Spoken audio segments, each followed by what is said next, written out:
Hi అండి. Hello అందరికీ నమస్కారం. రచయితలు ఎటువంటి అభ్యంతరాలు పెట్టని చాలా ఓల్డ్ స్టోరీస్ తీసుకుని చదివి మీకు వినిపిస్తున్నాను. హలో మ్యామ్, మీరు ఈ కథ మా ఫ్యామిలీ మెంబర్స్ చదివి వినిపించడానికి మీరు ఎటువంటి అభ్యంతరాలు పెట్టినందుకు ముందుగా మీకు thank you so much ma'am.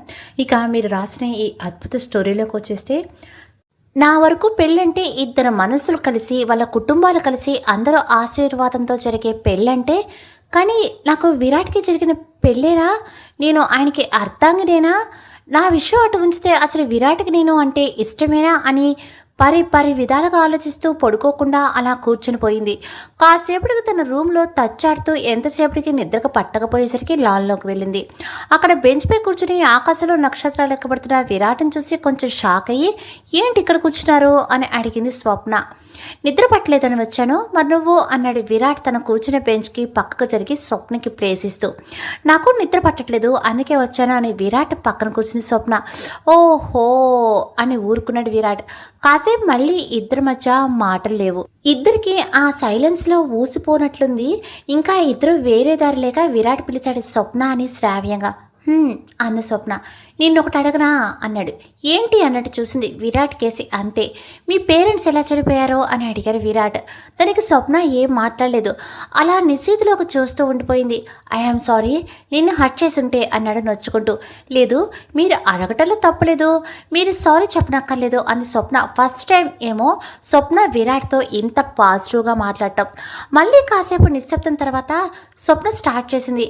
మా అమ్మకి మా నాన్నంటే ప్రాణం, మా నాన్నకి మా అమ్మ అంటే సర్వం, ఎప్పుడూ కలిసే ఉండేవారు. మీతోటి నా జీవితం అని మాట ఇచ్చింది అంట మా అమ్మ పెళ్లిలో మా నాన్నకి. అందుకే యాక్సిడెంట్ అయ్యి మా నాన్న చనిపోయాడని తెలియగానే ఆయనకి ఇచ్చిన మాట ప్రకారం చావులో కూడా ఆయనకి తోడుంటానని, అప్పుడే మా ఊహ తెలుస్తున్నా నన్ను పొత్తిట్లో ఉన్న మా తమ్ముడిని అర్థాంతరంగా వదిలి వెళ్ళిపోయింది మా అమ్మ. ఆ తర్వాత మా అత్త మావయ్య నాకు అన్నీ. అమ్ముంటే మమ్మల్ని ఎలా పెంచేదేమో కానీ మా అత్తయ్య అయితే మాకు ఏ లోటు రానివ్వకుండా చూసుకుంది. అందుకే తనంటే నాకు చాలా చాలా గౌరవం మర్యాద అని విరాట్ వైపు చూసింది స్వప్న. ఏదో తీక్షణంగా ఆలోచిస్తున్నాడు. స్వప్న చూపుకి తన వైపు చూసి, మీ మమ్మీ డాడీ కూడా అంతే.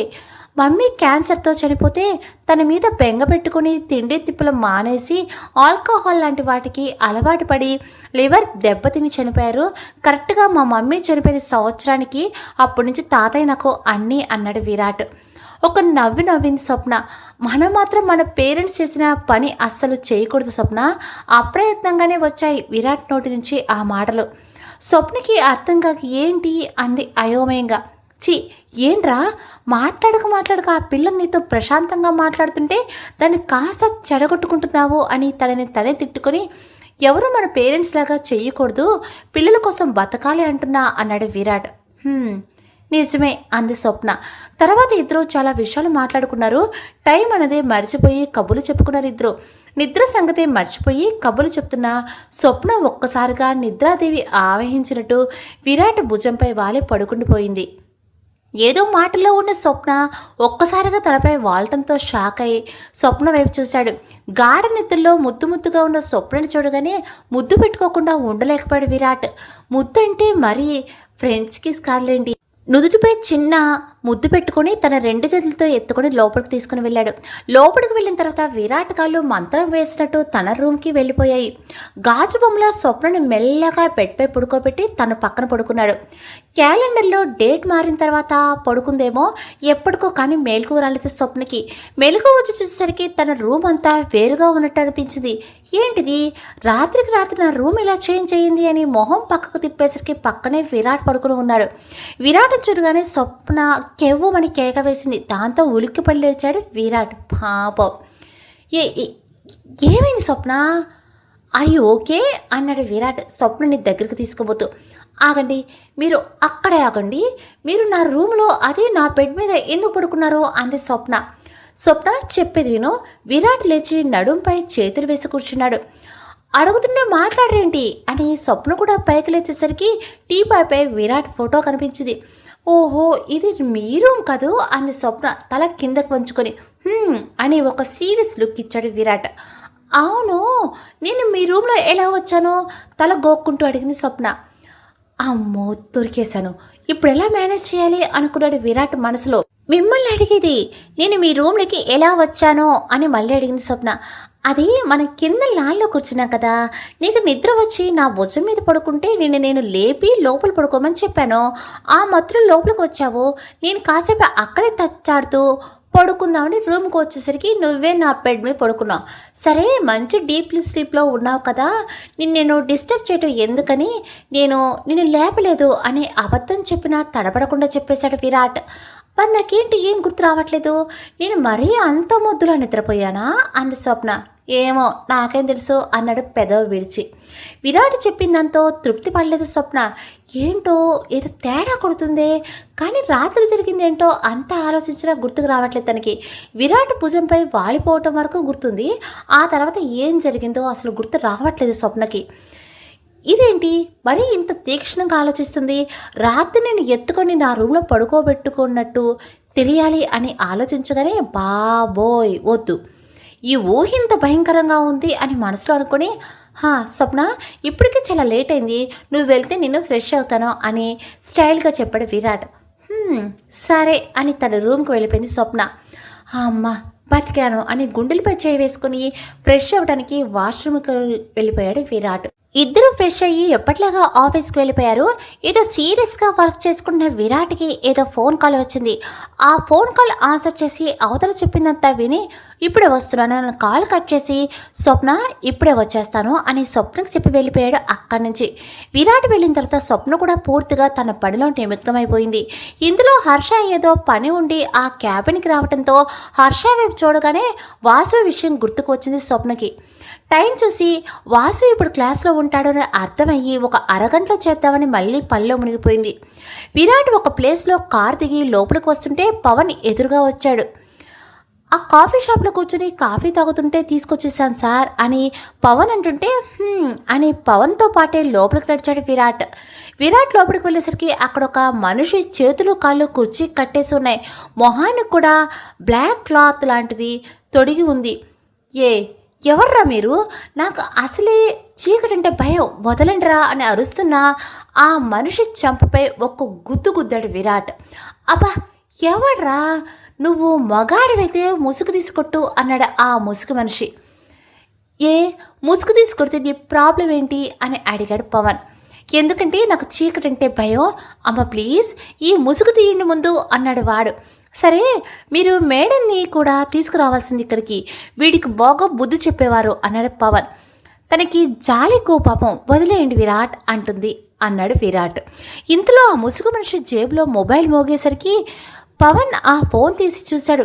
సార్ వీడి ఫ్రెండ్ అంట, ఫోన్ ఏం చేయను అన్నాడు విరాట్. ఎత్తి స్పీకర్లో పెట్టు అన్నాడు విరాట్. సార్ అని ఆ కాల్ లిఫ్ట్ చేసి స్పీకర్లో పెట్టాడు పవన్. హలో, నన్ను ఎవడో ఇక్కడికి తీసుకుని వచ్చి కొడుతున్నాడు, నువ్వు త్వరగా రారా ఇక్కడికి, అంత చీకటిగా ఉంది, నాకు భయం వేస్తుంది ప్లీజ్ అన్నాడు ఆ ముసుగు మనిషి. రే నువ్వు నిజమైన ఫ్రెండ్వే అయితే నీ ఫ్రెండ్ ఇండస్ట్రియల్ ఏరియాలో ఉన్న గోడౌన్ దగ్గర ఉన్నాడు, త్వరగా రారా అని పవన్ ఫోన్లో ఫ్రెండ్కి చెప్పి ఫోన్ పెట్టేశాడు. ఆ ఫోన్ పెట్టిన తర్వాత విరాట్ వాడి మొహాన ఉన్న ఆ బ్లాక్ క్లాత్ తీసేశాడు. ఒక్కసారిగా వెలుగు కంట్లో పడేసరికి విరాట్ కళ్ళల్లోకి చూడలేక కళ్ళు మూసుకున్నాడు. అమ్మాయినికి ఫోన్ చేసి పిచ్చివాగుడు వాగుతావా అంటూ వాడి షర్ట్ పట్టుకొని 2 చెంపలు వాయించాడు విరాట్. దాంతో వాడి చెంపలు వాచి బూరిలా ఉబ్బాయి. అబ్బా మీరు ఎవరిని చూసి ఎవరనుకుంటున్నారో, నేను చాలా మంచి అబ్బాయినండి అని క్యూట్గా చెప్తున్నాడు ఆ అబ్బాయి. నువ్వే కాదు, స్వప్న అనే అమ్మాయికి మాటికి ఫోన్ చేసి విసిగిస్తుంది అన్నాడు విరాట్. వాట్, స్వప్న ఏమవుతుంది మీకు అన్నాడు తను. షీ ఈజ్ మై వైఫ్ అంటున్నప్పుడు విరాట్ మొహంలో ఏదో సాధించాలన్న గర్వం కొట్టుకుని వచ్చింది. ఓహో అయితే మీరు విరాట్ కదూ అన్నాడు ఆ అబ్బాయి ఏదో పరిచయం ఉన్నట్టు. అంటే అన్నీ తెలిసే అని విరాట్ ఏదో అనబోతే ఎక్స్క్యూజ్ మీ అని వినిపించడంతో స్వరంతో ఆగాడు విరాట్. అక్కడ నిల్చుని స్వప్న చూడగానే విరాట్ షాక్.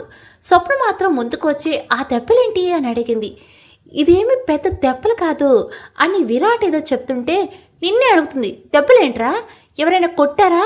ఆ అబ్బాయి 2 చెంపలు చూస్తూ అడిగింది స్వప్న ఈ అబ్బాయి అని విరాట్ అంటుంటే మా తమ్ముడు విరాట్ అని మళ్ళీ వాసు అదే ఆ అబ్బాయి వైపు చూసి చెప్పు మళ్ళీ ఏదో పని చేశావో అని స్వప్న వాసుని అడుగుతుంటే విరాట్కి కంగారు మొదలైంది. ఇప్పుడు నేనే తన తమ్ముడిని కొట్టానని తెలిస్తే నా మొహం జీవితంలో చూడదు స్వప్న అని మనసులో అనుకుని వాసు ఏం చెప్తాడా అని టెన్షన్గా చూస్తున్నాడు విరాట్. అది కాదే, ఇక్కడ ఆ ప్లేస్మెంట్ రిక్రూట్ చేస్తుంటే నేను మా ఫ్రెండ్స్ వచ్చాం, మాలాగే వేరే కాలేజ్ నుంచి వచ్చిన వేరే బ్యాచ్ గొడవ వాళ్ళు నన్ను కొడుతుంటే ఈయన వచ్చి నాకు హెల్ప్ చేశారు అన్నాడు విరాట్ని చూపిస్తూ. వాసు చెప్పింది విని కళ్ళతోనే థ్యాంక్స్ చెప్పాడు విరాట్. ఎక్కడ కుదురుగా ఉండవా, కాలేజీకి వెళ్ళి చదువుకోకుండా ఈ గొడవలేంట్రా అని ఇంకో 2 వాయించి కట్లు విప్పింది స్వప్న. స్వప్న చిన్నపిల్లాళ్ళ కదా వదిలే అన్నాడు విరాట్. వీడు చిన్నపిల్లాడేంటి, అయినా మీరు ఇక్కడికి ఎందుకు వచ్చారో అని అడిగింది స్వప్న. ఈ గోడ సార్దే మేడం, లోడ్ పంపించడానికి సార్ సైన్ కావాల్సి ఉండి నేనే రమ్మన్నాను. సార్ వచ్చేసరికి ఈ అబ్బాయిలంతా ఈ అబ్బాయిని ఒక్కడనే చేసి కొడుతుంటే సార్ వీళ్ళు మీ తమ్ముని సేవ్ చేశారు అన్నాడు పవన్. ఆ మాటకి వాసు పవన్ వైపు చూసి అన్నాడు. అవును స్వప్న, నువ్వు ఇక్కడికి ఎందుకు వచ్చావు, ఆఫీస్ వదిలి అని అడిగాడు విరాట్. యాక్చువల్లీ నేను వాసుతో మాట్లాడి చాలా రోజులైంది అని వాసు కాల్ చేసేసరికి తను ఎవరో కట్టేసి కొడుతున్నారని చెప్పాడు. అండ్ లాస్ట్లో వాడు ఎవడ్రా దమ్ముండి ఇక్కడికి రా అన్నట్టు అట్లా చెప్పాడు. వాడు నాకు కనపడాలి అని గాజులు వెనక్కి పెడుతున్న స్వప్నను చూసి పవన్ భయంగా గుట్టకలు మింగుతుంటే విరాట్ వాసు పవన్ వైపు చూసి వెక్కిరింపుగా నవ్వారు. సర్లే కానీ ఊరు వెళ్ళట్లేదంట, అత్తయ్య కాల్ చేస్తే మాట్లాడటం లేదంట అని కోపంగా అడిగింది స్వప్న. ఎవరు చెప్పారు నీకు ఇవన్నీ అన్నాడు వాసు. హర్ష చెప్పాడు అంది స్వప్న. ఆ ఈడేటితో ఎందుకు మాట్లాడుతున్నావు నువ్వు అని వాసు అంటుంటే ఆ విషయంలో వాసు బాగా నచ్చేశాడు విరాట్కి. కాసేపు అక్క తమ్ముళ్ళు ఇద్దరు మాట్లాడుకున్నారు అక్కడే. వాసు ఇంకా కొన్ని రోజులు హైదరాబాద్లోనే ఉంటాడు అంట, చాలా జాగ్రత్తలు చెప్పింది వాసుకి. అలాగే అప్పుడప్పుడు ఊరికి వెళ్తూ ఉండమని, అత్తయ్యకి ఫోన్ చేస్తూ ఉండమని మరీ చెప్పి విరాట్ వైపు చూసి, విరాట్ నేను ఆఫీస్కి వెళ్తున్నాను వచ్చేస్తారా మీరు అని అడిగింది. నాకు ఇంకా పని అవ్వలేదు, నువ్వు వెళ్ళు నేను వచ్చేస్తాలే అని స్వప్న పంపించేశాడు విరాట్. వాసు థ్యాంక్ యూ, ఈరోజు నువ్వు నన్ను స్వప్న దగ్గర నుంచి సేవ్ చేయకపోయి ఉంటే అని విరాట్ అంటుంటే నైట్ మీకు మీల్స్ పెట్టేది కాదు కదా మా స్వప్న అన్నాడు వాసు. అది విని విరాట్ ఫేస్లో ఎక్స్ప్రెషన్స్ చేంజ్ చేస్తూ నిన్ను చిన్న పిల్లోడు అన్నాను చూడు మీ అక్కతో అన్నాడు విరాట్. మీరు పెళ్ళైన బ్రహ్మచారిని నాకు తెలుసులేండి బాస్ అన్నాడు వాసు. అవునా, nice discovery, keep it up అన్నాడు విరాట్. రోజు మీకు చుక్కలు చూపిస్తుందా అడిగాడు వాసు. ఆ మాటకి షాక్ అయ్యి వాసు వైపు చూశాడు విరాట్. చిన్నప్పటి నుంచి చూస్తున్నాను, నాకు తెలీదా దాని గురించి అన్నాడు వాసు. వాసు చెప్పింది విన్న తర్వాత విరాట్ పవన్ వైపు చూశాడు. I will weight by side అనేసి బయటికి వెళ్ళిపోయాడు పవన్. మీ పెళ్ళి ఎలాంటి సిచ్యువేషన్లో జరిగిందో నాకు అంతా చెప్పింది స్వప్న. స్వప్న 16 నెలల అచ్చ తెలుగు ఆడపిల్లలా కనిపించే మోడ్రన్ మహాలక్ష్మి. మా అత్తయ్య మామయ్యని ఇబ్బంది పెట్టకూడదని తన ఇష్టాలను చంపుకొని పెరిగింది స్వప్న. నాకు జాబ్ వచ్చిన తర్వాత స్వప్నని చాలా బాగా చూసుకోవాలనుకున్నాను, కానీ మా హర్షతో పెళ్ళి అన్నారు, ఇంతలో ఇలా అంటూ స్వప్న గురించి మొత్తం పూసగుచ్చినట్టు చెప్పేశాడు వాసు. అంతా విన విరాట్కి స్వప్న మీద గౌరవం ఏర్పడింది. తనని ఏ కష్టం రాకుండా చూసుకోవాలని గట్టిగా అనుకున్నాడు మనసులో. ఓకే, చాలానే నువ్వు చెప్పేశావు స్వప్న గురించి, మిగతావి ఏమైనా ఉంటే మీకు కాల్ చేసి చెప్తాను అని వెళ్తూ వెనక్కి తిరిగి నేను హైదరాబాద్లో ఉంటాను, మీరు స్వప్నకి ఏమైనా ఇబ్బంది కలిగిస్తే మాత్రం అంటూ ఒక చిన్న వార్నింగ్ ఇచ్చాడు వాసు. దానికి విరాట్ నవ్వి కాల్ చేస్తా అన్నావు, do you have my number అన్నాడు విరాట్. అని పెదవి మడిచి తల అడ్డగా ఊపాడు. వెయిట్ నా కార్డు ఇస్తాను అని బ్లేజర్ నుంచి వాలెట్ తీశాడు.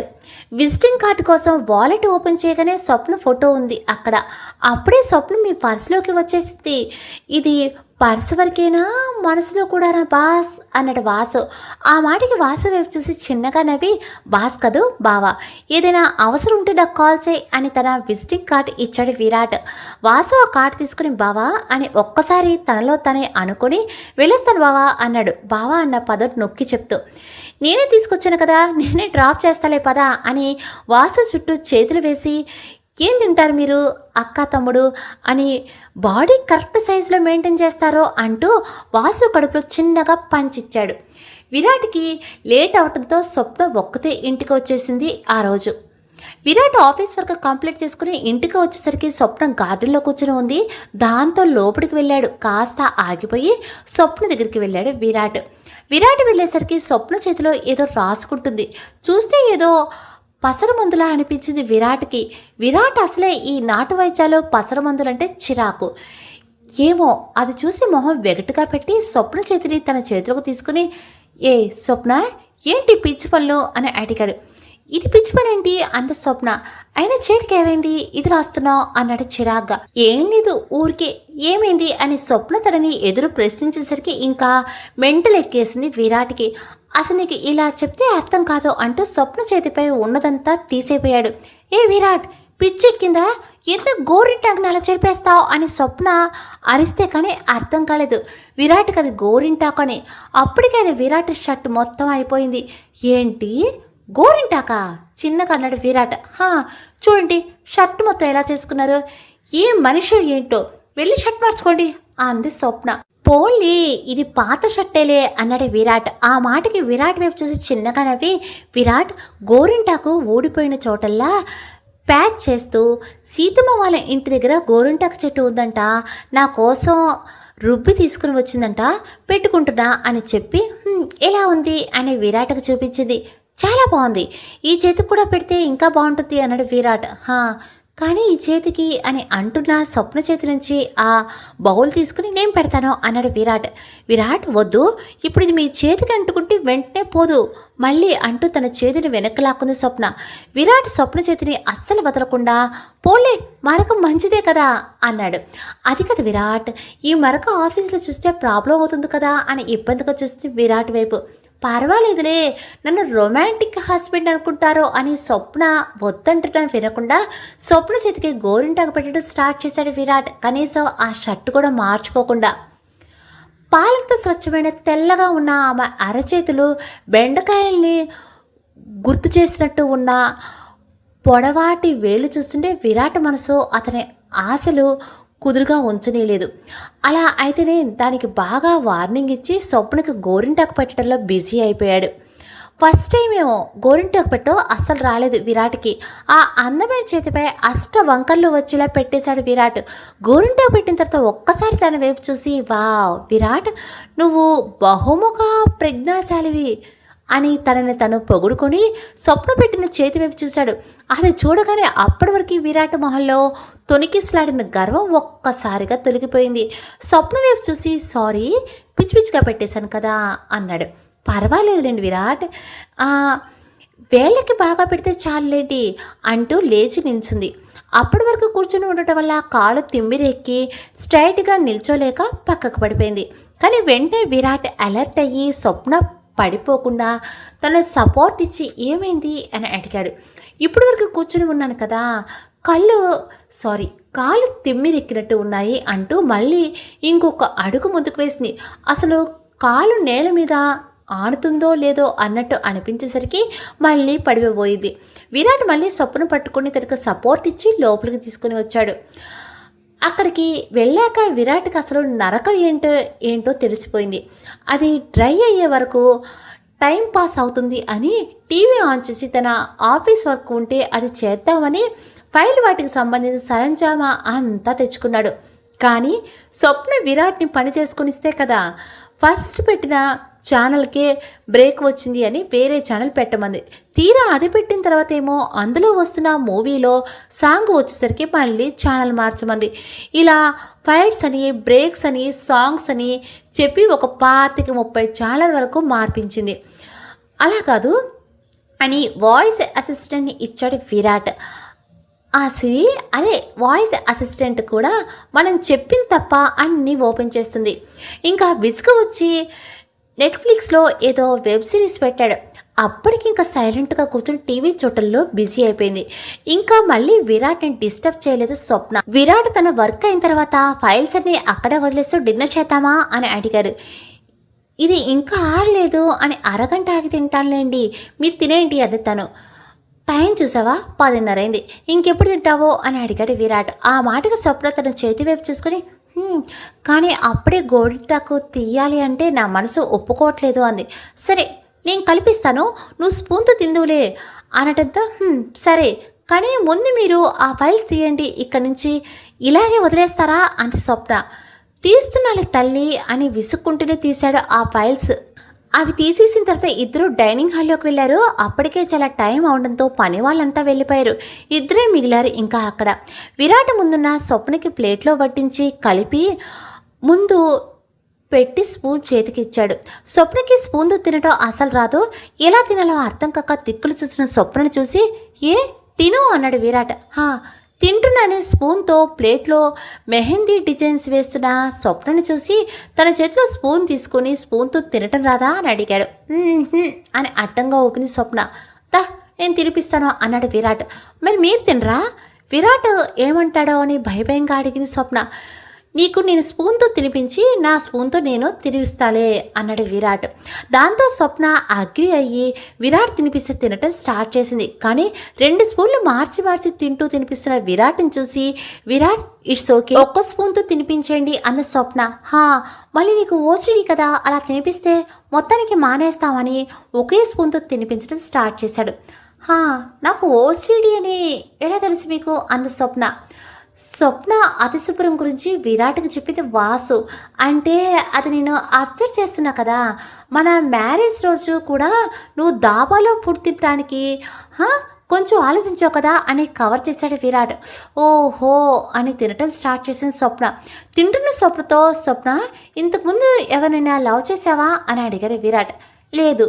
ఏ అలా అడిగారు అని స్వప్న. తనకి రావాల్సిన సమాధానం స్వప్న నోటి నుంచి వచ్చేసరికి విరాట్ స్వప్నకి దగ్గరగా వచ్చి తన బుగ్గపై ముద్దు పెట్టి స్వప్న ఆ షాక్ నుంచి తేరుకునే లోపే ఐ లవ్ యూ స్వప్న అన్నాడు. ఒకేసారి 2 షాకులు తగిలేసరికి స్వప్న కరెంటు షాక్ కొట్టినట్టు ఒక్కసారిగా బిగుసుకుపోయింది. ఏదో ట్రాన్స్లోకి వెళ్ళిపోయి విరాట్ వైపు కళ్ళు పెద్దవచ్చి చూస్తున్న స్వప్నకి ఇంకా దగ్గరగా జరిగి, స్వప్న ఇలా చూడు, మన పెళ్ళి ఏదో హడావుడిగా జరిగిపోయింది, పెళ్ళి ఎలాగో అయిపోయింది, ఇంకా వీడిని జీవితాంతం భరించాలి అనుకోవద్దు, కావాల్సినంత టైం తీసుకో, నువ్వు ఐ లవ్ యూ చెప్పే వరకు వెయిట్ చేస్తాను, అప్పటిదాకా నీ ఒంటి మీద చెయ్యకూడవేనో, మళ్ళీ చెప్తున్నా, నీకు ఎంత టైం కావాలంటే అంత టైం తీసుకో, కానీ అవుననే చెప్పాలి, అర్థమైంది కదో అని స్వప్న పెదాలపై చిన్నగా కిస్ చేసి అక్కడి నుంచి వచ్చేశాడు.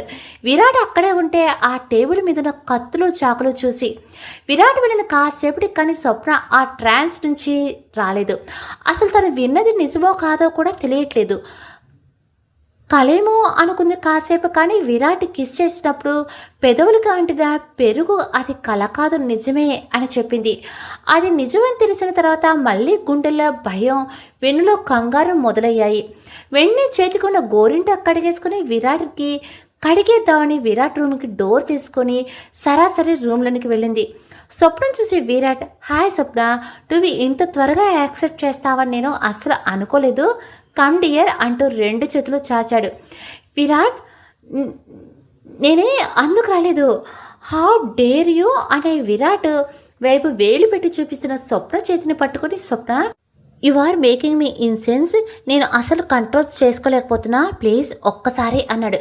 విరాట్, ఏం మాట్లాడుతున్నారు మీరు, పిచ్చి పిచ్చి వేషాలు వేస్తే తాళి కట్టిన భర్తను కూడా చూడను, కొట్టేసా చెప్తున్నా అని బెదిరిస్తున్నట్టు స్వప్నను చూసి, యా నీళ్ళు నాకు నచ్చేది ఇదే డార్లింగ్, చెట్టంత మగాడి నన్ను నిలబెట్టి కడిగేస్తావు, ఐ లైక్ ఇట్, బట్ అస్సలు వదలు నిన్ను, ఒక్కసారి స్వప్న అని స్వప్న దగ్గరికి వచ్చాడు విరాట్. విరాట్, తాగి వచ్చారా ఇంటికి, ఏంటిది అంటున్న స్వప్న 2 చేతుల్ని తన చేతులకు తీసుకుని, స్వప్న చూడు, ఎర్రగా పడిన నీ చేతులు ఎంత బాగున్నాయో, ఒక్కసారి చూడని వీటిని అన్నాడు విరాట్. ఇందాకటి నుంచి ఒక్కసారి అంటుంది, వీటిని చూడటానికా, నేను దేని గురించి అనుకున్నా అంది స్వప్న. అవునా, దేని గురించి అనుకున్నావేంటి అని అడిగాడు విరాట్. ఏం కాదులేండి, చూశారు కదా, ఇక వెళ్తా అంది స్వప్న. నేను ఇంకా చూడలేదు, చూస్తున్నా అన్నాను, అయినా ఇక్కడే కాసేపు ఉంటే అరిగిపోతావా అని అంటూ ఏదో చూస్తున్న స్వప్నం చూసి చటుక్కున ఆ చేతులపై ముద్దు పెట్టుకున్నాడు. అదిగో మళ్ళీ ఏంటి మీరు ఈరోజు నా పర్మిషన్ లేకుండా ఇలా చేస్తున్నారో అంది స్వప్న. ఏమో ఈరోజు నేను అసలు కంట్రోల్లో ఉండలేకపోతున్నా, ఇంక ఎలాగో ఇన్ని చేశాను కదా, ఇంకొకటి బ్యాలెన్స్ ఉంది అన్నాడు విరాట్. ఏంటది అని అంటున్న స్వప్నని దగ్గరగా లాక్కొని తన కౌగిల్లో బంధించేసి అమాంతం తన పెదాల్ని స్వప్న పెదాలతో పెనవేసేశాడు. అప్పటి వరకు స్వప్న దృష్టిలో రాముడు మంచి బాలుడుగా ఉన్న విరాట్ ఆ రోజు చిలుప కృష్ణుడు అయిపోయాడు కదా, అందుకే ఆ ఛాన్స్ వదులుకోలేదు విరాట్. స్వప్న అధరామృతాల్ని ఆస్వాదించే పనిలో పడిపోయాడు. స్వప్న ఎంత గించుకుంటున్నా కూడా వదలలేదు విరాట్. అన్ని ప్రయత్నాలని విఫలించిన తర్వాత స్వప్న విరాట్ పెదవిపై చిన్నగా కొరికింది. అప్పుడు వదిలాడు విరాట్ స్వప్నని. ఊపిరి పీల్చుకుంటున్న స్వప్నను చూసి కొంటిగా నవ్వుతూ, హా అంత నచ్చేసానా, ఇంత గట్టిగా కొరికావు అన్నాడు విరాట్. ఆ మాటకి స్వప్న విరాట్ వైపు ఒక లుక్ ఇచ్చి, మీ దగ్గరికి వచ్చాను చూడండి, నన్ను నేను అనుకోవాలి, ఇంకా అక్కడే ఉంటే ఏం జరుగుతుందో అని గబగబా తన రూమ్కి వెళ్ళిపోయింది స్వప్న. స్వప్న వెళ్ళిన తర్వాత పెదవిపై కారుతున్న రక్తం చూసుకుని, అబ్బా రాక్షసి గట్టిగా కొరికేసేవే అని మళ్ళీ ఒక్కసారి ఆ బ్యూటిఫుల్ మూమెంట్స్ని రివైండ్ చేసుకున్నాడు విరాట్. అయినా నిన్ను ఫేస్ చేయాలంటే ఏ అల్ఖైదా తీవ్రవాద అయి ఉండాలి అనుకుని తన మొబైల్లో నుంచి ఓ ఫోటో తీశాడు. క్లాసికల్ డ్యాన్స్ డ్రెస్లో ఉన్న స్వప్న చిన్నప్పుడు ఫోటోతో వేలుతో తడుముతూ, ఎంత బాగున్నావే, ముద్దు వచ్చేస్తున్నావు తెలుసా, పెళ్ళైనా ముద్దు ముచ్చటి సంగతి పక్కన పెడితే కనీసం కలిసి కూడా పడుకోవట్లేదు అనుకొని వెళ్ళి బెడ్ మీద వాలిపోయాడు విరాట్ స్వప్న దగ్గర. విరాట్ రూమ్ నుంచి రుసరుసలాడుతూ వచ్చిన స్వప్న కోపంగా డోర్ లాక్ వేసి బెడ్ మీద బోర్లా పడుకొని విరాట్ చేసిన పని గుర్తు చేసుకుంది.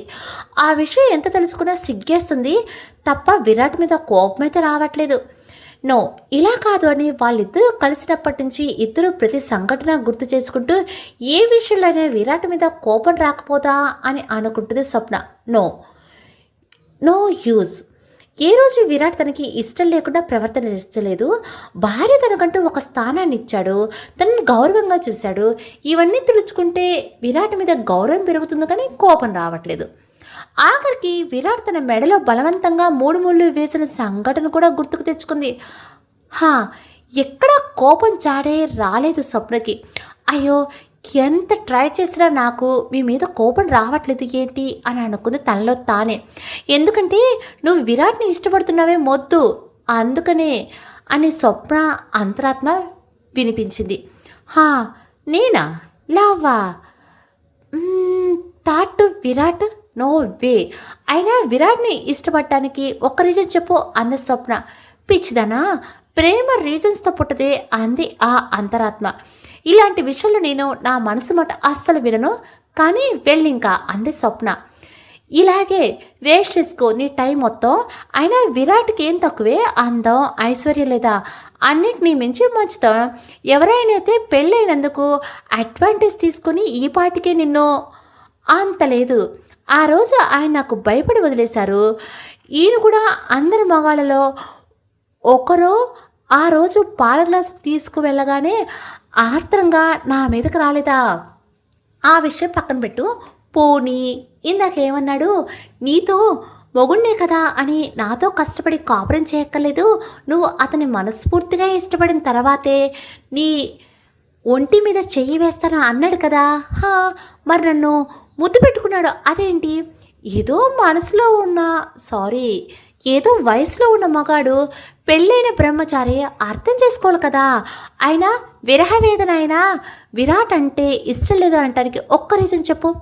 ఇష్టం లేదనడానికి రీజనే లేదు, కానీ ఇష్టమని చెప్పడానికి విరాట్ నాకంటే అందంగా ఉంటారు, నాకంటే చదువుకున్నారు, నాకంటే ధనవంతుడు. చిచి, ఆయనతో నాకు పోలికేంటి? ఏ విషయంలోనైనా నేను ఆయన కాలి గోటికి కూడా సరిపోను. అందరి ఆకాశాన్ని అందుకోవాలనుకోవటం అత్యాశ. నీది అత్యాశ కాదు, పొగరు. నిజంగానే ఆకాశం అంత ఎత్తున్న మనిషిని నీ కోసం అడుగు దిగి కిందకు వస్తే ఆయన్ని నీ కాలి దగ్గరికి లాక్కోవాలని చూస్తున్నావు. నువ్వు పెద్ద స్వార్థపరురాలివే. చాలే, నా గురించి నాకు తెలుసు అని తన అంతరాత్మ నోరు నొక్కేసి దుప్పట ముసుగు వేసుకుని పడుకుంది. విరాట్ మనసుకి ఎంత సత్య చెప్పినా తన మనసు పదే పదే స్వప్నను చూడాలి అని పరితపిస్తుంది. నువ్వు చెప్పేది తప్పురా విరాట్ అని తన మనసుకు చెప్పిందే కాదు, తనని కట్టుకున్న భార్య కదా అంటుంది మనసు.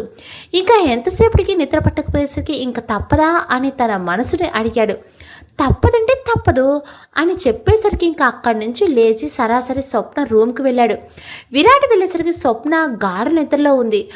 ఆ డిమ్ లైట్ వెలుగులో తల కిందున్న దిండును పూర్తిగా పక్కకు జరిపేసి తన చేతి మీద తల పెట్టుకుని పడుకుంది.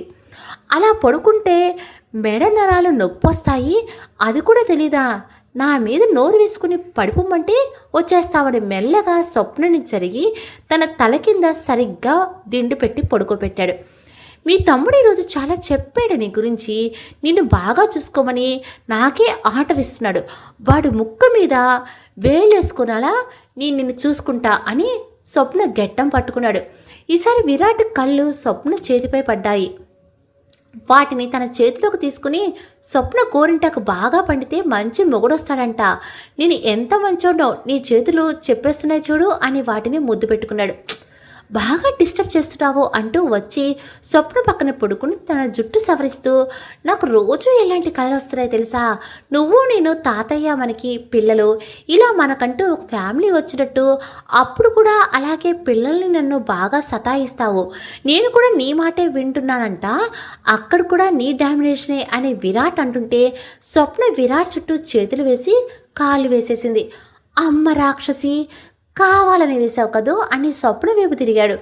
స్వప్న పెడుతున్న సన్నటి గురకతను పడుకొని ఉంది అని అర్థమైంది విరాట్కి. ఇప్పుడు నాకు నిద్ర పట్టేస్తే రేపు మళ్ళీ నీకు ఏం చెప్పాలో అని అనుకొని మళ్ళీ తనే అయినా రేపటి కోసం భయపడుతూ ఈరోజు వేస్ట్ చేసుకోను అని స్వప్న నడం చుట్టూ చెయ్యి వేసి దగ్గరికి లాక్కొని పడుకున్నాడు విరాట్. తెల్లవారిన తర్వాత, అత్త ఈరోజు నువ్వు ఇంకా లేవలేదేంటి అని కళ్ళు తెరిచింది స్వప్న. తనని హత్తుకొని పడుకున్న విరాట్ని చూడగానే కెవ్వమని కేక వేసింది స్వప్న. ఆ అరుపుకి విరాట్ లేచి, స్వప్న ఏమైంది అని అడిగాడు. ఒక్కసారి ఇలాగే విరాట్ రూమ్లో పడుకున్న విషయం గుర్తుకొచ్చింది స్వప్నకి. అందుకే ముందే విరాట్ని అనుమానించకుండా చుట్టూ చూసింది. లేదు, అది తన రూమే అని. మీరేంటి ఈ రూమ్లో అని అంది స్వప్న. నాకు రాత్రి ఒక పీడకల వచ్చింది, అందుకే భయం వేసి నీ దగ్గరికి పడుకున్నాను అన్నాడు విరాట్. విరాట్ చెప్పింది కాక్ అండ్ బుల్ స్టోరీ అని అర్థమైపోయింది స్వప్నకి. ఆహా, ఏ కొరివి దెయ్యం ఏమైనా వచ్చిందా కల్లోకి అని వెటకారంగా అడిగింది. దానికి విరాట్ అని తల అడ్డంగా ఊపి, నిన్ను ముద్దు పెట్టుకున్నాను కదా, అందుకని నా మొహం మీద దిండి వేసి నొక్కినట్టు కల వచ్చింది, అందుకే భయం వేసి నీ దగ్గరికి వచ్చాను అన్నాడు విరాట్. వాట్, నేనేదో చేస్తానని నా దగ్గరికి వచ్చి పడుకున్నారా అని అడిగింది స్వప్న. అని అమాయకంగా అంటున్న విరాట్ని చూసి నవ్వు వస్తున్న ఆపుకొని, అయితే వెళ్ళండి ఇంకా అంది. వెళ్తున్నా అని ఇన్నోసెంట్గా ఫేస్ పెట్టి అక్కడి నుంచి వెళ్ళిపోయాడు. చేసే పనులన్నీ చేసేసి పసిపిల్ల మళ్ళీ ఎలా చెప్తాడో చూడు అని అనుకొని కూడా ఫ్రెష్ అవడానికి వెళ్ళింది. ఆ షవర్ కింద స్నానం చేస్తున్నంతసేపు స్వప్నకి విరాట్ చేసిన పని గుర్తుకొచ్చి ఒళ్ళంతా ఉక్కిరి బిక్కిరి అయిపోయింది. అసలు విరాట్ని ఫేస్ చేయాలి అంటేనే అసలు అతని ఫేస్ చేయాలని కూడా లేదు. అందుకే ఫ్రెష్ అయ్యి వచ్చిన రోజు పూజ చేసేది ఆ రోజు మాత్రం తన రూమ్లోనే ఉండిపోయింది. విరాట్ని ఎలా ఫేస్ చేయాలో తెలియక సతమతమవుతున్న తనకి స్వప్న ఈరోజు ఆఫీస్కి రావా అంటున్న విరాట్ గొంతు వినిపించింది. తనకి విరాట్ని ఫేస్ చేయడం కష్టంగా ఉన్నా తనని వదిలైతే ఉండాలి అనిపించలేదు. వస్తాను అని కిందకు వచ్చి పూజ గదిలోకి వెళ్ళింది. అప్పటికే పూజ గదిలో దీపారాధన వెలుగుతూ ఉంది. షాక్ అయ్యి విరాట్ వైపు చూసింది. నుదుటి మీద కుంకుమ బొట్టు ఇష్టం వచ్చినట్టు పెట్టుకున్న విరాట్ని చూసి నవ్వుకొని దేవుడికి దండం పెట్టుకొని బ్రేక్ఫాస్ట్ కోసం డైనింగ్ టేబుల్ దగ్గర చైర్ లాక్కొని కూర్చుంది. అప్పటి వరకు ఫైల్లో తలదూర్చి ఏదో సీరియస్గా చూస్తున్న విరాట్ స్వప్న వచ్చేసరికి తన వైపు చూశాడు. గోరింటాకు పెట్టినందుకు చేతులైతే ఎర్రగా పండాయి. మరి విచిత్రంగా స్వప్న బుగ్గలు కూడా ఎర్రగా మారాయి. అసలు ఆఫీస్కి రాదు అనుకున్నాడు స్వప్న, కానీ వచ్చేసరికి విరాట్కి లోపల చాలా హ్యాపీగా ఉంది. కానీ దాన్ని బయట పడనివ్వకుండా త్వరగా తిను ఆఫీస్కి లేట్ అవుతుంది అని మళ్ళీ ఫైల్లో తలదూర్చేశాడు విరాట్.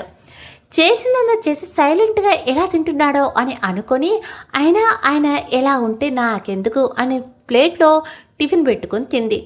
స్వప్న గబగబా టిఫిన్ నోట్లో పెట్టేసుకుని వెళ్దామా అని అడిగింది. ఒక్క 5 నిమిషాలు, ఈ ఫైల్ స్టడీ చేస్తున్నాను, ఈలోగా ఏదైనా పనుంటే చేసుకో అన్నాడు తాపిగా. మరి నన్ను ఎందుకు ఇంత కంగారు పెట్టినట్టో అని మనసులో అనుకుని నాకేం పనిలేదులేండి అంది వెటకారంగా. ఆ మాట విని విరాట్ ముసిమిసిగా నవ్వుకొని ఆ ఫైల్ స్టడీ చేసి వెళ్దామా అన్నాడు. అని తన హ్యాండ్ బ్యాగ్ భుజాన వేసుకుంది స్వప్న. స్వప్న విరాట్ కలిసి ఆఫీస్కి వచ్చిన తర్వాత కార్ పార్క్ చేస్తూ ఉండగా హాయ్ స్వప్న అంటూ తనని తానుగా వచ్చి విష్ చేశాడు హర్ష. హర్ష బిహేవియర్ కొంచెం కొత్తగా ఉన్నా ఏం అనుకోకుండా హాయ్ బావా అంది స్వప్న. స్వప్న హర్షని బావ అనటం అస్సలు నచ్చలేదు. స్వప్న నడుం చుట్టూ చెయ్యి వేసి దగ్గరికి లాక్కుని పద వెళ్దాం అన్నాడు విరాట్. వచ్చేస్తున్నా అని విరాట్తో 2 అడుగులు ముందుకేసి ఆ చెయ్యి ఏంటి అంది. రోజు వేస్తున్నా కదా, ఈరోజు ఏంటి కొత్తగా? అయినా నీకు ముందే చెప్పాను కదా, ఆఫీస్లో వాళ్ళకి డౌట్ రాకుండా ఉండాలని ఇంకా దగ్గరగా లాక్కున్నాడు. రోజు వేసే చెయ్యి అయినా ఈరోజు మాత్రం చాలా తేడాగా ఉంది ఆ స్పర్శ. కానీ విరాట్ తీయడం అర్థమయ్యి సైలెంట్గా విరాట్ వెనకే నడిచింది. ఆఫీస్కి వెళ్ళిన కాసేపటికి విరాట్ మీటింగ్ ఉండటంతో బోర్డు హాల్లోకి వెళ్ళాడు. విరాట్ వెళ్ళటం చూసి స్వప్న మే కమిన్ అన్నాడు హర్ష. బావా రా అంది స్వప్న. స్వప్న వాసు అమ్మకి కాల్ చేశాడంట, తను చాలా హ్యాపీగా ఉంది అన్నాడు హర్ష. బావా నిన్నే కనిపించాడు వాసు, నాకు నేనే చెప్పా కాల్ చేయమని అంది స్వప్న. కనిపించాడా అంటే వాసు ఇక్కడే ఉన్నాడా అని అడిగాడు హర్ష. అవును, ఏదో కాలేజీ విషయమే వచ్చాడంట ఇక్కడికి అంది తను. ఓహో అని స్వప్న నాకు చిన్న హెల్ప్ కావాలి అని అడిగాడు హర్ష. అప్పుడు అర్థమైంది స్వప్నకి, హర్ష ఈరోజు గుర్తుపెట్టుకుని మరి ఎందుకు హాయ్ చెప్పాడో ఏంటో. చెప్పు బావా, నా వల్ల ఏది నేను చేస్తానో అంది. అంతే. అది స్వప్న, నన్ను చెన్నై బ్రాంచ్కి ట్రాన్స్ఫర్ చేశారు. చెన్నై వెళ్తే దీపుకి ఇబ్బందిగా ఉంటుంది, అంటే దీపు వాళ్ళ సొంత ఊరు ఇదే కదా, సో నువ్వు విరాట్కి చెప్పి నా ట్రాన్స్ఫర్ క్యాన్సిల్ చేయొచ్చువో అని అడిగాడు హర్ష. హర్ష చెప్పింది విని స్వప్న ఇరకాటంలో పడింది. స్వప్నకి ఈ రికమెండేషన్లు ఇవి నచ్చవు.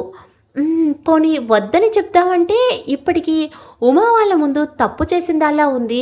ఈ చిన్న హెల్ప్ చేయకపోతే అంటే హర్ష వాళ్ళ అమ్మా నాన్న గురించి అడగలేదు, కానీ హర్ష చెన్నై వెళ్తే ఉమా వాళ్ళకి దూరం అవుతాడని స్వప్నకు కూడా అనిపించింది. 6 నిమిషం ఆలోచించి సరే బావా నేను మాట్లాడతాను విరాట్ గారితో, వెళ్ళి నువ్వు అని స్వప్న అంటూ ఉండగానే తలుపు బల్లును తీసుకుని లోపలికి వచ్చాడు విరాట్. సార్ నేనే స్వప్న, మా మమ్మీ గురించి అని తడబడుతూ చెప్తున్న హర్షాన్ని చూసి madam call her madam got it అన్నాడు విరాట్.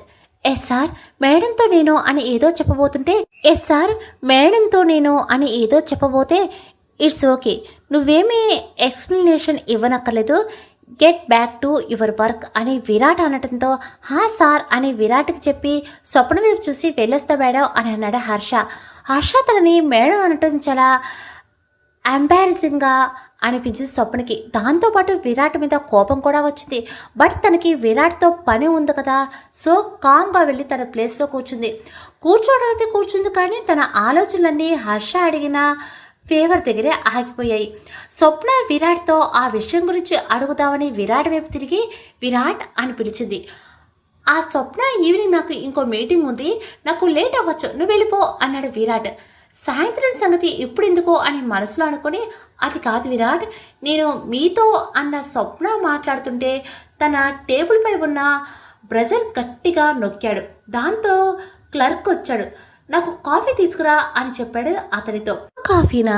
ఇక్కడ ఒక దాన్ని ఉన్నాను, నాకు కాఫీ చెప్పాలి కదా, సెల్ఫిష్ మనిషి అనుకుని విరాట్ ఆర్యు అని ఏదో అడగబోయిన స్వప్న మళ్ళీ పవన్ రూపంలో చుక్కెదురయ్యింది. విరాట్ పవన్కి కాల్ చేసి పవన్ ఆ నాన్సీ ఆఫీస్కి వచ్చిందా ఈరోజు అని అడిగాడు. అవతల పవన్ ఎస్ సార్, మీ క్యాబిన్కి రమ్మంటారా అన్నాడు పవన్. వద్దు, నిన్న తనకి హెల్త్ బాగాలేదంది కదా, తను వచ్చినా రాలేదని కాల్ చేశాను, ఇప్పుడు తనకి బాగానే ఉంది కదా అన్నాడు విరాట్.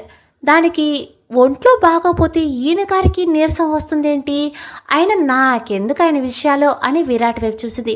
పాపం ఆ అమ్మాయికి ఎక్కువ వర్క్ అని అప్పచెప్పకండి, కొంచెం రెస్ట్ తీసుకునివ్వండి అని విరాట్ అంటుంటే స్వప్నకి కోపం నశాలానికి అంటింది.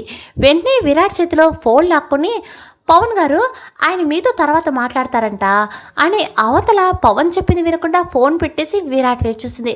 అరే ఇంపార్టెంట్ కాల్ మాట్లాడుతుంటే ఇలా లాగేస్తున్నావేంటి, పిచ్చా నీకు అన్నాడు విరాట్. ఏ కాల్?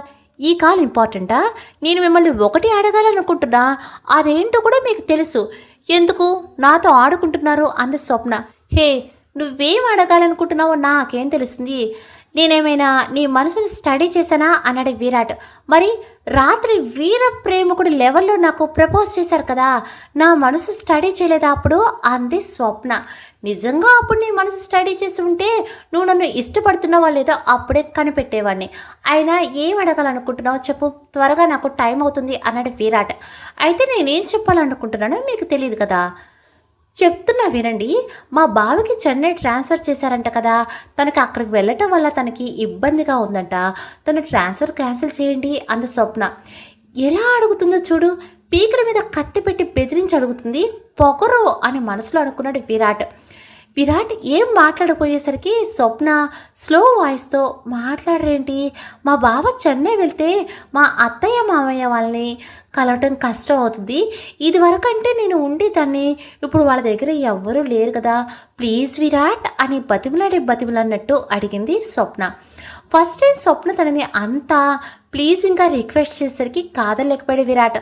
అలా అని వెంటనే మెట్టు దిగి వచ్చేయలేడు కదా, చెన్నై బ్రాంచ్లో ఎంప్లాయీస్ అవసరం ఉంది, అందుకే కావాలంటే ఒక 6 months అయ్యాక మళ్ళీ ఇక్కడికే వచ్చేస్తాడులే అన్నాడు విరాట్. స్వప్న విరాట్ కంటే మొండిది, అంత ఈజీగా గివప్ ఇవ్వదుగా. ఎంప్లాయ్ కావాలంటే ఇంకెవరైనా పంపించండి, పోనీ నేనే వెళ్తాను ప్లీజ్ విరాట్ అంద. మళ్ళీ నువ్వు చెన్నై వెళ్ళిపోతే నేను ఇక్కడ కూర్చొని చెక్కబద్దం చేసుకోనా అని మనసులోనే అనుకుని పైకి మాత్రం సైలెంట్ అయిపోయాడు విరాట్. ప్లీజ్, మా మావయ్య హెల్త్ కండిషన్ బాగోదు, వాసు కూడా సెమిస్టర్ ఎగ్జామ్స్ జరుగుతున్నాయి, ఇంకా నన్ను ఊరి పొలిమేరలో కూడా రానివరేమో, వాళ్ళని చేసుకునేది హర్ష ఒక్కడే కదా అంది స్వప్న. అంత జాలిగా అడిగేసరికి విరాట్ మనసు మారింది. ఎంతైనా స్వప్న చిన్నప్పటి నుంచి చూసిన వాళ్ళపై స్వప్న గ్రాటిట్యూడ్ చూపించడంలో తప్పులేదు అనిపించింది విరాట్కి. కానీ అతని ఇంటెన్షన్ ఏంటి అంటే స్వప్నని హర్షకి దూరం చేయాలని. వాడు ఎవరినో స్వప్న బావా అంటుంటే విరాట్ గుండె అగ్నిపర్వతం అయిపోతుంది. సరే అయితే చెన్నైకి పంపించలే, కానీ హైదరాబాద్లో దానికి సంబంధించిన ఇంకో బ్రాంచ్ ఉంది, అక్కడికి ట్రాన్స్ఫర్ చేస్తాను, ఇంకా ఈ విషయంలో నో బార్గెనింగ్ అన్నాడు విరాట్. విరాట్ అంత త్వరగా ఒప్పుకుంటాడని అనుకుని Swapna thank you Virat, thank you so much కృతజ్ఞతతో చెప్పింది. పరాయవాడికి చెప్పినట్టు స్వప్న తనకి థ్యాంక్స్ చెప్పడం శాంత నచ్చలేదు. అందుకే స్వప్న మాటలు పెద్దగా రియాక్ట్ అవ్వకుండా ఇట్స్ ఓకే స్వప్న, ఇదేమీ పెద్ద విషయం ఏమీ కాదులే, వెళ్ళి వర్క్ చూసుకో అన్నాడు. దాంతో స్వప్న వెళ్ళి తన చైర్లో కూర్చుంది. ఆ తర్వాత విరాట్ రెస్ట్ రూమ్లోనికి వెళ్ళి ఫోన్ తీసి రఘురామ్ గారికి కాల్ చేశాడు. ఆ ఫోన్ రెండోసారి రింగ్ అయ్యేసరికి విరాట్ ఓపిక నశించి, తాతయ్య ఫోన్ లిఫ్ట్ చేయండి ఉండగానే ఆయన ఫోన్ లిఫ్ట్ చేసి, రే విరాట్, ఈరోజు హైదరాబాద్లో వర్షం కురుస్తుందంటే ఏంటి అని అడిగారు ఆయన. తాతయ్య, నేనేమి మీకోసం ఫోన్ చేయలేదు, కానీ మీరు అర్జెంటుగా రేపే బయలుదేరి వచ్చేయండి అసహనంగా అన్నాడు విరాట్. ఏరా స్వప్న, నీకు మధ్య గ్యాప్ ఏమైనా వచ్చిందా అని అడిగారు ఆయన.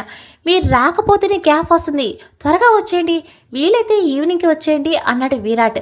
రే సాయంత్రానికి మతికని పోయిందా నీకు, ఫ్లైట్ అది చూసుకోవాలి కదా అన్నారు ఆయన. సరే తాతయ్య, మీరు రేపటి వరకు టైం ఇస్తాను, రేపటికి మీరు మన ఇంట్లో ఉండాలి అంతే అని ఫోన్ పెట్టేశాడు విరాట్. ఫోన్ పెట్టేసిన తర్వాత రఘురామ్ గారు కూడా వీడికి ఏమొచ్చును తట్టుకోలేవు అనుకొని ఆయన మేనేజర్కి కాల్ చేసి రేపటిలోగా హైదరాబాద్కి వెళ్ళాలి అని చెప్పారు. రఘురామ్ గారితో ఫోన్ మాట్లాడి బయటకు వచ్చిన తర్వాత తన చైర్లో కూర్చొని సైలెంట్గా వర్క్ చేసుకుంటున్న స్వప్న వైపు ఒక్కసారి తేరిపారా చూశాడు. ఎప్పుడూ లక్ష్మీదేవిలా నిర్మలంగా ఉండే స్వప్న మొహం చూడగానే మనసుకు తేలికైంది విరాట్కి.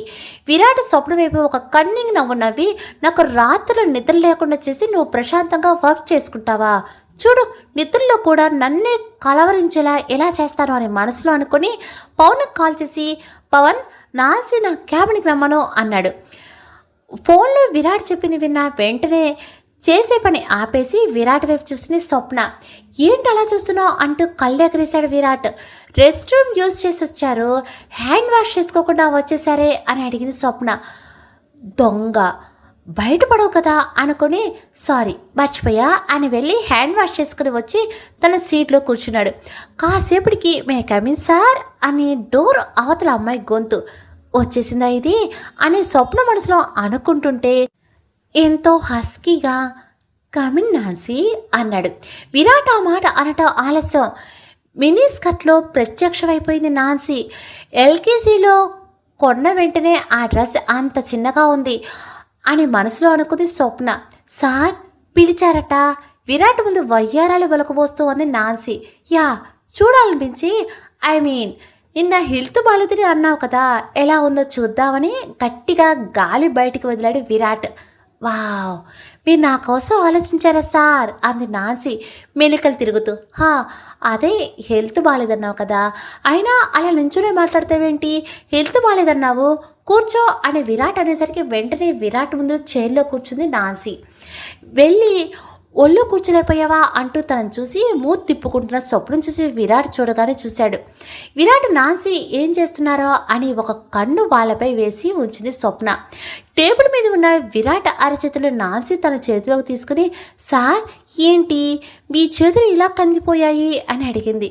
బాబోయ్, ఇంటికి తీసుకెళ్ళి ఐస్ వాటర్తో మసాజ్ చేయిపోని, అయినా ఆయన ఎలా పోతే నాకెందుకు అనుకుంటేనే వాళ్ళ వైపు కన్నేసి ఉంచింది స్వప్న.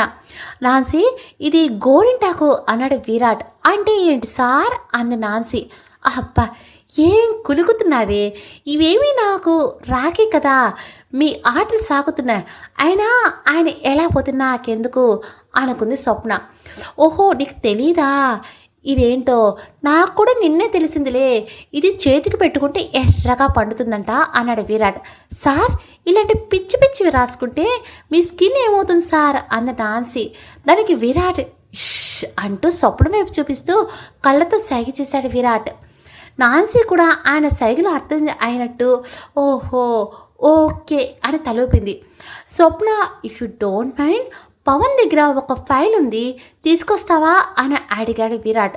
అమ్మో, అంటే నన్ను పంపేసి మీ ఇద్దరు ఇక్కడ నో, అస్సలు జరగనివ్వను అని మనసులో అనుకుని కూర్చున్న చోట నుండి లేచి విరాట్ దగ్గరికి అంటే బాగా దగ్గరికి వచ్చి నాన్సీ చేతిలో ఉన్న అతని చేతిని తన చేతిలోకి తీసుకుని అది ఆ టేబుల్ మీద ఉన్న ప్రెజర్పై పెట్టి ప్రెస్ చేసి, ఇది నొక్కితే క్లర్క్ వస్తాడు, తనకి చెప్పండి అని విరాట్ చేయి వదిలేసింది. స్వప్న ఒక్కసారిగా తన చేయి పట్టుకునేసరికి స్వర్గపు అంచుల వరకు వెళ్ళిపోయిన స్వప్న మళ్ళీ ఆ చేతిని వదిలేసరికి ఒక్కసారిగా అక్కడి నుంచి కింద పడినట్టు అనిపించింది. రాక్షసి అని మనసులో అనుకుని, స్వప్న, మీ బావికి ట్రాన్స్ఫర్ విషయం చెప్పావా అన్నాడు మళ్ళీ. వామో, వీళ్ళిద్దరూ పెద్ద ప్లానే వేశారే, కానీ విరాట్ అలాంటోడా, అది ఏమో కానీ ఇది మాత్రం పక్కా అదే టైపు అని నాన్సీ చూసి, నేను చెప్తాను అని వెళ్ళి తన చైర్లో కూర్చుంది. ఆహా, అప్పుడే వదిలేస్తాను అనుకున్నావా నిన్ను, ఉండు అని మనసులో అనుకుని తన కుడి కన్నుపై చెయ్యి పెట్టి నలుపుతూ అబ్బా అన్నాడు.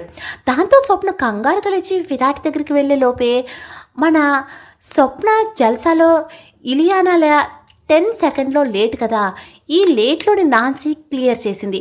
అయ్యో సార్, ఏమైంది అంటూ లాలనగా విరాట్ మొహాన్ని చేతిలోకి తీసుకుని అడిగింది నాన్సీ.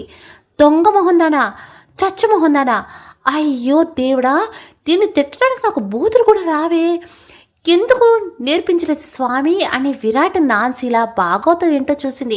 నాన్సీ కంట్లో నలకపడినట్టు ఉంది అంటూ చేత్తో ఆ కన్ను ఎర్రగా అయ్యేదాకా రుద్దేస్తుంటే నాన్సీ విరాట్ చేయి పట్టుకొని, సార్ అలా రబ్ చేయకండి, నేను చూస్తాను అని విరాట్ చేతిని తీసి మెల్లగా విరాట్ కంట్లో ఊదింది నాన్సీ. నాన్సీ ఇంకా మంటగా ఉంది అంటూ మళ్ళీ చేతిని కంటి దగ్గరకు తీసుకుని వచ్చాడు విరాట్. నాన్సీ విరాట్ చేతిని పట్టుకుందాం అనుకున్నలోగా ఇంకో చెయ్యి అతని చెయ్యి ఆపింది.